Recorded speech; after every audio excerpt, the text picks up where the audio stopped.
Welcome to Loreweek. I'm your host, the FF6 Runner.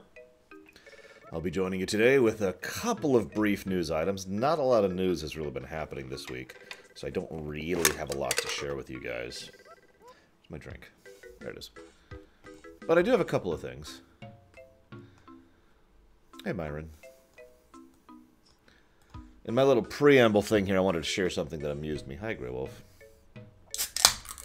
So, some of you may or may not have been aware. There's this person called Lindsay Lohan. I don't know if you know who that person is. She's kind of a stupid person, from what I understand. Gosh, about 2 years ago, I want to say, she decided to sue Rockstar over Grand Theft Auto 5.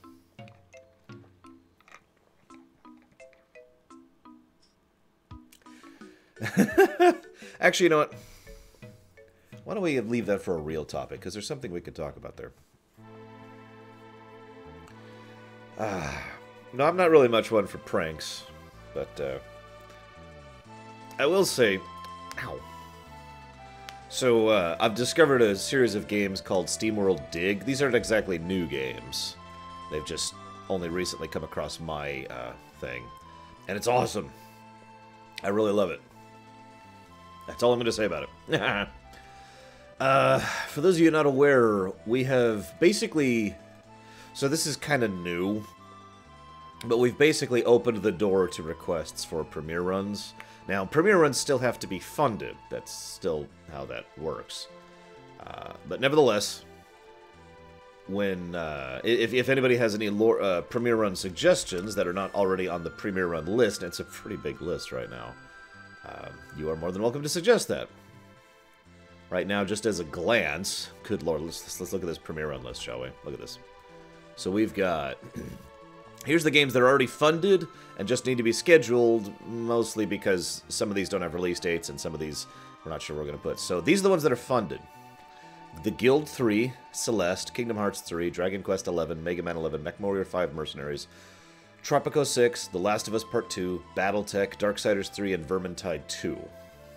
The ones that are still needing funding, although some of these are getting kind of close, include Metro Exodus, The Sexy Brutale, Spellforce 3, 20XX, Red Dead Redemption 2, Project Octopath Traveler, Pillars of Eternity 2, God of War 4, Biomutant, Frostpunk, Bloodstained, Dragon Quest Builders 2, Spider-Man, Death Stranding, Domina, Atelier Lighty and Suel, Alchemists of the Mysterious Painting, Xenonauts 2, Fort Triumph, Zodiac Legion, Kingsman, Forged of Blood, Phantom Brigade, Iron Oath, Enderal, a Skyrim mod, Mario Aces, Subnautica, Cyberpunk 2077, the Switch Fire Emblem, whatever it's going to be called, Ace Combat 7, Yono and the Celestial Elephants, Automation, the Car Company Tycoon game, Everspace, Regalia of Men and Monarchs, Frozen Synapse, Kirby Star Allies, Nine Parchments, Finding Paradise, Duskers, Battlefleet Gothic 2, Dungeons 3, and Rudra no Hihu.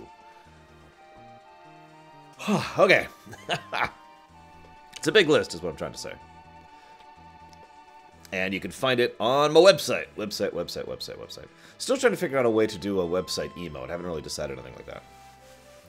Yeah, several of those games have already out or been out. Premiere Run does not have to be a new game or an upcoming game. The Premiere Run merely has to be a game that I have not played and can review. Frostpunk is right there. I said it. Frostpunk has $15 put towards it. Neverwinter Nights Enhanced? Probably not, in all honesty. I have no particular interest in it, but I'll at least look at it when I decide for the Neverwinter Nights lore run that I'll be doing later this year. Depends on what they do with it. Basically, however, I'm not what you'd call impressed. In fact, I'm actively unimpressed. Because, I don't know about you, but I wanted a proper remake of Neverwinter Nights, not a polish. A port. Hey, Anthony. And hello, who else we got here? We got If and Bud, Vigilant, Mike Romano, MS Cardo, SJ, the Brave Gallade. I already said Vigilant. Jason Bauer, Joseph J, of course. Anthony Permius, Velvedrix. What's up, everyone? I got a little more pre-ramble. I don't have much to say in my pre-ramble. I'm going to be giving out a plus to Ni no Tuni once I get to there. We're also very likely to be cheating in Ni no Tuni. I've been doing some looking into it, and that's probably going to be a thing. We'll talk about that when we get there. Hey, Blue Wolf Alex. What are you talking about? This is a normal stream. No one's commented on this. Oh, saying it. Sorry, Jason Bauer commented on this. This is all me. I just recorded this morning. And everyone's like, eh, whatever.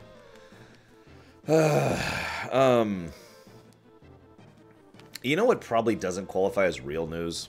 Is the Comcast thing. Anyone want to hear about how Comcast is being stupid and evil? Because this isn't really newsworthy.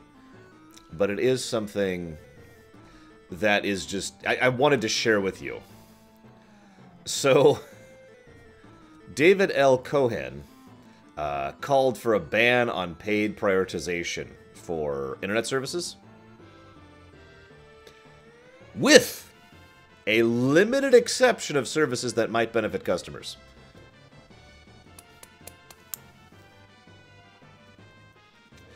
I'm going to say that again in case you missed that. So, he went out and said, okay, everyone, I'm totally cool with net neutrality being enforced. However, what if we have an exception for bypassing net neutrality? This is not a joke. None of the news things I'm giving today are a joke, by the way. And this is not a joke.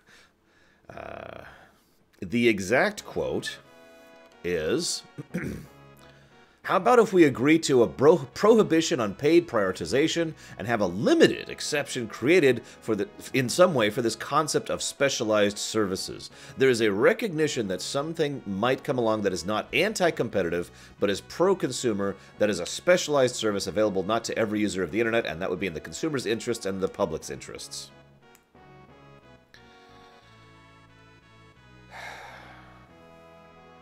Well, if it makes you feel any better, Blue Wolf Alex, so far it has exactly two things to do with the first game, which actually I consider to be a negative, but whatever. Hi, Magister. And hi, Warweaver. Yeah! This is just... Really, dude? That's where you're going with that? And it's so vaguely worded. He goes into more detail later. It's so vaguely worded that he's like, yeah, no, we kind of... We want to keep being able to do this, but let's ban it. But except for exceptions, it's okay. We'll make a couple of exceptions.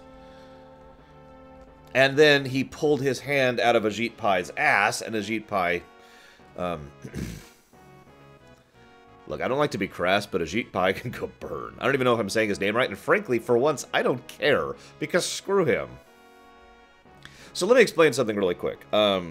Every year, I write down ideas for what to do for an April Fool's video. I have no idea where that list is. I haven't been able to find it. So, for the last week, I have been so busy, so goddamn busy, between dealing with everything for the YouTube, dealing with trying to get ready for all the streams I'm doing. You know, we had the Warcraft Chronicle stream, which actually took a day longer than I had planned for it to. We have the stream I'm going to be doing later today. We have the next stream, which is starting next week. I mean, I have been absolutely up to my eyeballs in work.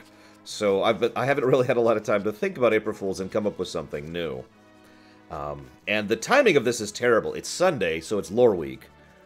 And I didn't want to do that. I didn't want to do, like, fake news on Loreweek.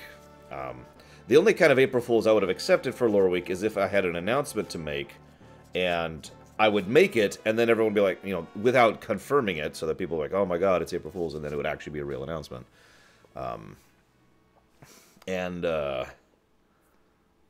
Then there's the, I don't have my tie on. Then there's the fact that I'm in the middle of doing a premiere run stream, so it's like... So this is what you get. I did spend time on this. I did spend some time on making this the FF6 edition.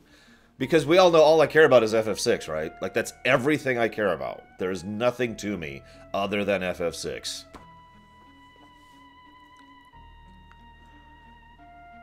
Anywho, let's get to some real news. So let's go back to that Lindsay Lohan thing really quick, because there is actually something to talk about here. Let's look at our timestamp. Oh yeah, I should probably pull up the topic things. God damn it. Hang on.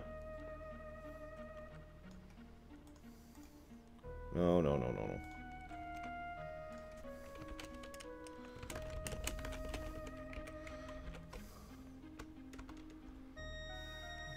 No, Grey Wolf, that cannot work, because I already have.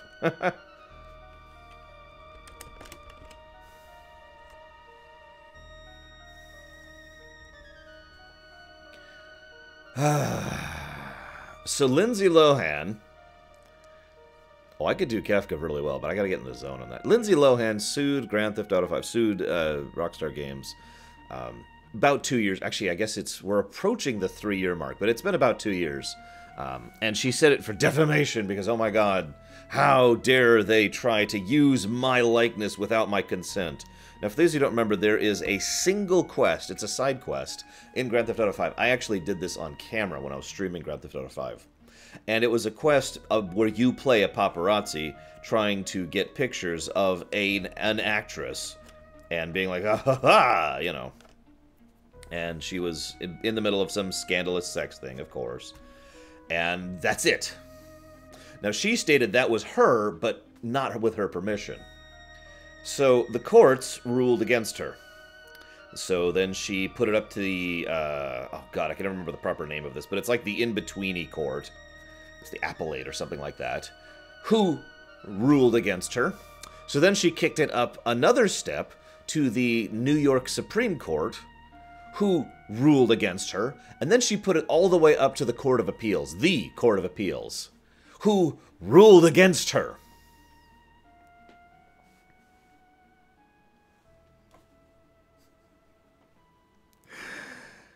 Now, for those of you who don't fully understand the United States legal system, that's basically local, state, top state, country, and there's literally only one court above this that she could go to, and that is the Supreme Court. The United States Supreme Court. That is as high as she could go, and she would have to rule that it is a constitutional issue, or a couple of the provisos in order to get up there.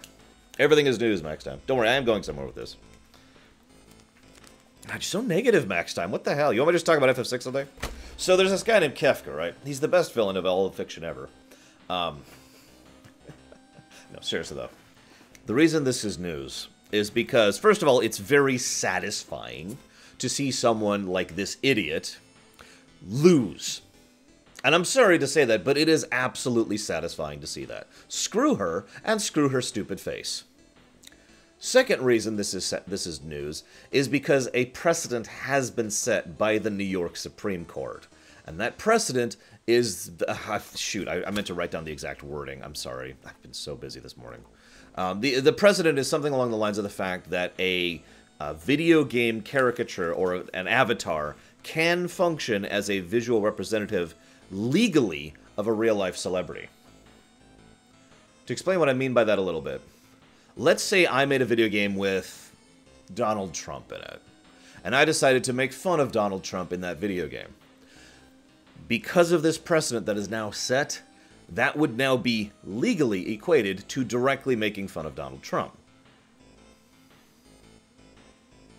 Now, that may not sound like a big deal, but let's say I decided to do, oh, I don't know, what was it, Grand Theft Auto 4, I think, did with the idiot lawyer whose name I can't remember? Jack Thompson, I want to say. Because Jack Thompson had an XP, a caricature, in Grand Theft Auto 4, and they made him out to be this terrible, horrible person, which, I mean, is very valid because he is a terrible, horrible person. But with the precedent that has now been set, that could be perceived as a legal statement of basically perjury, or not perjury, sorry, oh god, I can't think of the terms. I can't think of the terms. Saying something about someone that is legally wrong, or presenting something about someone that's legally wrong. I can't... Yes, Second Circuit, that is correct, Lurker. God damn it, what is that frickin' called? Okay, so slander is one of the things. And defamation, that's the other one. Couldn't think of the goddamn words. So, yes. This could now, because of this precedent that has been set, been used as a legal precedent for slander or defamation. Those are the two big ones. There are other things you can do about that, but those are the two big ones. I don't think this is a good thing. I now there are certain legal protections that kind of get in the way of this being a huge issue. It's not like someone could just. It's not like Jack Thompson couldn't now sue Rockstar for GTA 4 back then, and it's not like parodies are going to go away in general. I mean, if that was true, SNL would have been sued 1,000 times by now, right? Because already a visual actor, and physical actor presenting thing has already been legally qualified as this. So it's not a huge issue. So this is either a terrible thing if you think this is going to lead to Lawsuit City, or a weird thing if you think that this means that this is a little bit more acknowledgement of the fact that video games are now entering the legal domain. And I know that sounds like a weird thing, but believe it or not, a lot of how video games function are not actually legally defined yet, here in the States at least. We are basically still beginning to actually have legislation that really affects video games. Now, I'm not going to give my opinion on that because it's not Halloween. April Fool's is not Halloween. All I'm going to say is that that is something that is becoming more of a thing, and that's not an opinion, that's a fact. Yay. Make of that what you will. Adam 2. What do we got? Oh yeah, KB Toys. Where's our timestamp?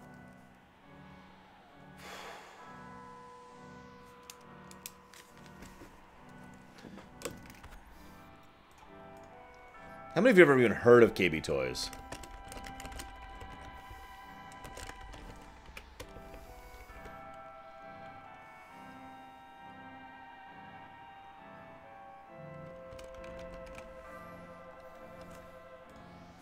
I suppose the better phrase would be, how many of you remember KB Toys?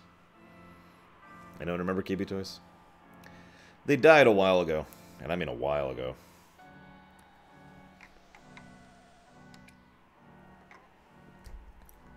Let's try a better question. How many of you have heard of strategic marks?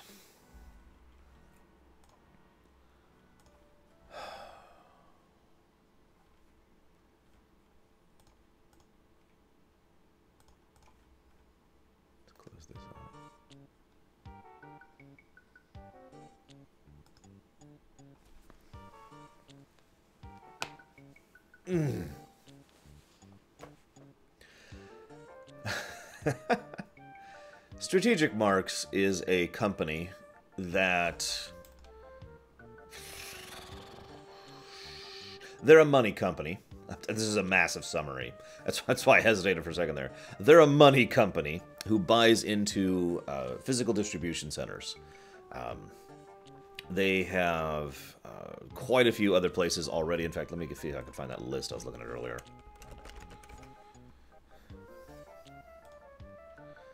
Yes, the Final Frontier. Ooh, Lore Mum's about to get on the airplane. She's going to Disney World. I'm sorry, I want to say bye to her before she turns off her phone. Have a good flight, exclamation point. Make sure to get lots of rest, comma, or reading, comma, or whatever it is you enjoy, period. How many layovers do you have, question mark? Yeah, this is super early for her. It's like 7 in the morning where she is. Anyways.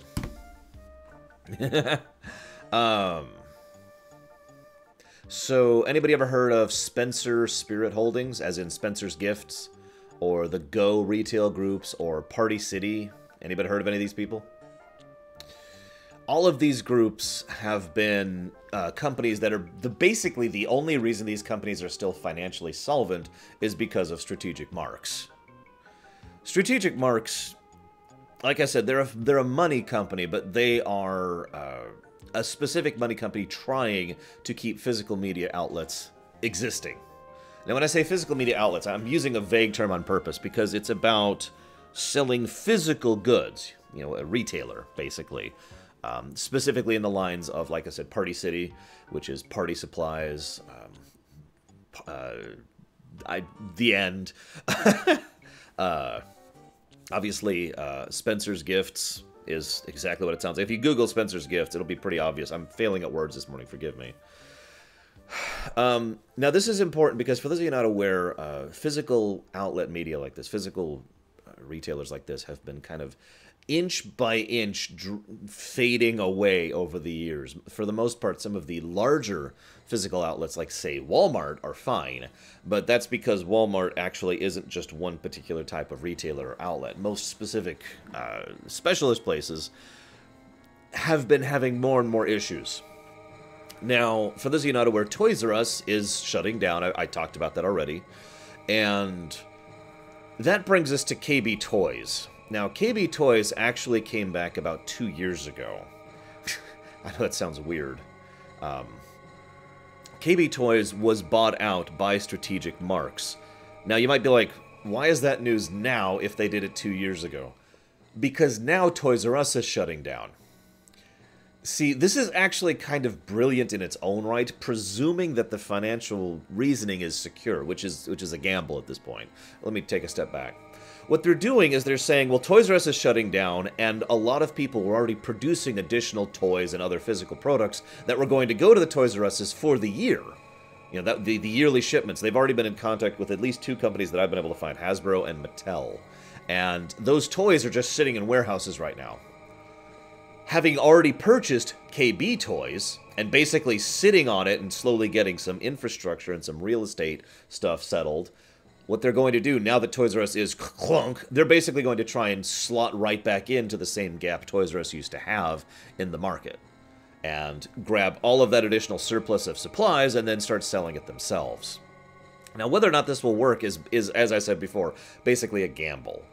But the entire intent is to keep physical retailers a thing. Specialist retailers, I really should specify more clearly. And this is kind of an interesting situation. I will freely admit that I am part of the problem. I buy pretty much everything I buy from Amazon. Although in my defense, I buy a lot of things, and I have nothing around here physically to go to. But I know several people who prefer going to a physical location, and several people who prefer trying to buy from a physical retailer. I myself actually refuse to buy certain types of things unless I have physically interacted with it. So, I could understand the mentality. And of course, I'm not really the target audience here. I don't buy toys. But for people who want to buy Transformers, for people who want to buy My Little Pony, for people who want to buy, I don't know what else there is these days. I'm a little out of the loop. Legos, that's another one, you know? Going to a physical retail like that makes a lot of sense, because it's right here, you can see it, you can feel it, you can take your kid to it, and say, hey, do you want this? We have actually taken Minis in to a physical retailer several times and been like, alright, which one do you like here? You know, which of these toys, you get one toy, which of these toys do you like? And she'd run around and fiddle with them and play with them for all she'd figure out, I want this one, you know. So it's not like I'm saying there is no value to this kind of thing whatsoever. It's just from a pragmatic and probably cynical perspective, the physical retailer market has been shrinking. And I know that that's not just because of opinion. This is a flat-out reality. There's a reason that retailers have been kind of slowly, like I said, shifting down in terms of numbers, in terms of prolification. That feels like the wrong word. Throughout here. I mean, I buy amiibos too, but I usually buy, I mean, I don't have that much money, and that's something that's basically just for fun, so I don't do that a lot. But yeah, I'm not sure what I think of this. I will say that, assuming people are interested in a physical retailer, this is a very smart move. Toys R Us has crashed and burned, and there are many, proliferation, thank you. There are many reasons for why Toys R Us crashed and burned, and I don't want to sound like there aren't, but whatever the specific reason is behind Toys R Us crashing and burning, there is now a fairly large gap in the market, at least here in the States, specifically for toys. And I know that toy lines are still a big business. It'll be interesting to see where they go with this. It'll also be interesting to see if they continue to expand in this area, or if they try to maintain a niche thing. Because I personally think if they stay in the niche, they will have a better chance of actually succeeding at this, but that is an amateur opinion, so I don't actually know. And I mean, it's not like it's not understandable to understand the desire for a physical media. This right here is Kirby Star Allies. Now, for console games, I want the physical disc. I don't want a digital thing. So I go out of my way, sometimes paying more, just to make sure I get a physical copy of it. Now, with PC games, I actually don't want a physical disc, but then again, I own like 300 of those, so that's more practicality than anything. Hi, Gary.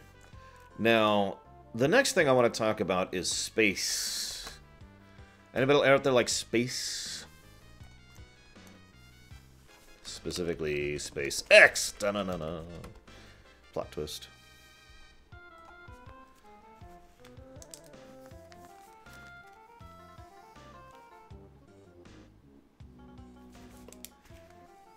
Anyone ever heard of SpaceX?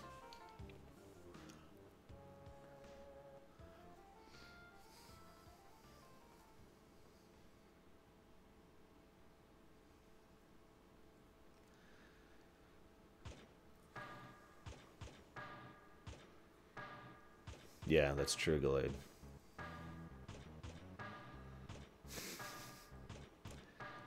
I'm liking how many people are saying yes. SpaceX is one of Elon Musk's companies. If I was to describe it as simply as possible without going into the details, because there are quite a few details here, I would say that SpaceX is Elon Musk's company that's trying to make the world a better place. Well, I shouldn't say that. Trying to make humanity better by dumping money onto things that aren't really going to make a lot of money. That's the simple answer. Now, there's actually way more to it than that, but I think you get the general idea. Now, the first biggest thing that SpaceX has been moving towards is a project where they're trying to expand and basically make a true satellite internet. For those of you who don't know what I mean by that, right now we don't really have satellite internet. There are a couple of internet services you can get that are satellite. They're almost universally crap. And it's almost universally because of the fact that the satellite network that we're using... This is true here in the States. I have no idea in other countries, by the way. But it's because of the fact that we're only using certain satellites, some satellites which are only available at certain times of the day. Basically, we don't have a proper satellite network for proper internet. And it's not really well built, and it's not really well maintained, and it's basically garbage. My dad actually has satellite internet, and it is so crap that if I ever stayed with him, I would basically have to not exist on the internet for whenever I stayed there because of how bad the internet is there. That's his idea is to launch 4,425 satellites that he himself will maintain, produce, and replace in order to establish an entire satellite link-up network. Basically, to have an actual satellite internet that then can provide internet down here onto the planet that we currently live on. Now, this is kind of awesome. And cool, but the thing is, there are actually many obstacles in the way of making this happen. However, the reason I am bringing this up is because last week, on, looks like Friday, one of the last obstacles to this happening has been moved out of the way, and that is the FCC. Now, this is something they have been petitioning for the better part of a year. It might actually be longer, but the first reports I could find about it were back in early 2017. This has been something... The main problem right now isn't actually engineering problems. The main problem has been legal problems. It's the same problem Amazon ran into with their delivery system. It's like there's too many things legally that have to be gotten out of the way. However, finally, the FCC has approved, and I quote, the U.S. licensed satellite constellation to provide broadband services using a new generation of low-Earth orbital satellite and technologies. This approval has given SpaceX basically a green light to start actually launching and producing this new internet service. This will take a while to get these satellites into orbit. It'll take a while to make sure they're in the right position. It'll make a while to get out the bugs, because there will be bugs and there will be issues. But God's sakes, at least we have finally pushed aside one of the major legal hassles that has been preventing this from happening. They are actually going to be starting to launch these things as of tomorrow, by the way. They have been ready to go on this for so long that literally it's 3 days. 3 days, and they're already about to start launching. They were literally just waiting for the legal red tape to be shoved out of the way. So this is awesome.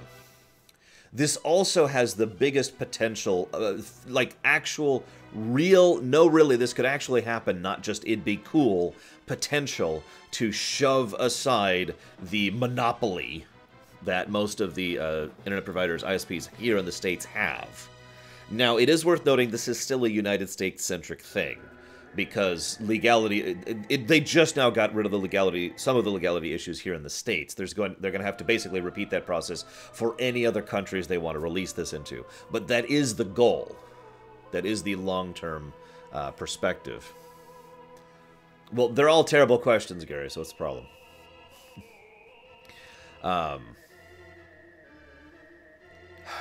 And yeah, as Galade says, this will basically give 4G, like, universally. Because of the way this works, as long as you have some kind, as long as you're not in a bunker, or as long as you're not in a building or what, even a building, but, you know, as long as you're not in a cave, there's a pretty good chance that you could be out in the wilderness and get proper 4G internet. If this works as advertised. Now, the real problem with this is that this is the kind of thing that can only really work with someone like Elon Musk. I know that sounds weird. I know he has his issues, but good lord, someone who is basically willing to dump money in what is probably an unprofitable venture, or at the very least might barely break even. Most people aren't willing to even do that. Most people aren't even willing to think about that. That's no, of course not. We're not going to make all the money. Why bother? So you need someone or someones who has the kind of drive to push things forward to make this happen. As was mentioned in chat, this is a very much a Tony Stark thing. So, yay. Yeah, he really is the real-life Tony Stark, someone who is willing to dump money on making the world a better place because he wants to make the world a better place. Now, this is all part of his long-term plan to get to Mars, but we're still working up to that. We'll see where this goes. Also, hang on, which one is which? Yeah, this one is SNES, that one's GBA. Sorry, I had to double check. You can tell because there's lines on the side. That's, there we go, that's how you can tell. Yeah. That's actually all the news I have for the week. As usual, real news has been extremely rare to find. I actually saw this thing that was like, oh my god, we have all this Nintendo news. It's incredibly exciting. You know what the news is? I read the whole article. You know what the actual news was? They're going to be releasing information about Nintendo's E3 presentation over the next few months. That's the news. That there will be news.